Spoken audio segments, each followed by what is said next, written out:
আজ 14 অগাস্টে দাঁড়িয়ে 2024 সালে, আজ এত বছর পর 1947 সালের পরে আজ 2024 সালে এত বছর পরে আমরা আজকে লড়াই করছি একটা মেয়ের সম্মান নিয়ে।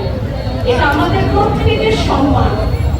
আজ আমি সকল রানাঘাটবাসীকে এইভাবে আমন্ত্রণ জানাবো যে আপনারা প্রত্যেকে আজকে এসে এই সভায় জয়েন করুন।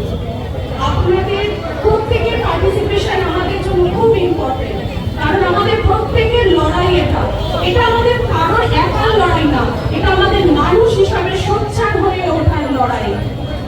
আজ আমরা প্রত্যেক মুহূর্তে নিরাপত্তা ফিল করছি না, আমরা প্রত্যেক মুহূর্তে ফিল করছি যে আমরা কতটা অসহায়। শুধু যে একটা মেয়ের সাথে হবে তা না, পরবর্তীকালে একটা ছেলের সঙ্গেও এরকম পরিস্থিতির সম্মুখীন হতে হবে একটা ছেলেকে, সেটাও কিন্তু কেউ করতে পারবে না। আমরা একটা পুরুষরা তারা ভাববো যে তাদের বাড়ির মেয়েরা তার মা আমার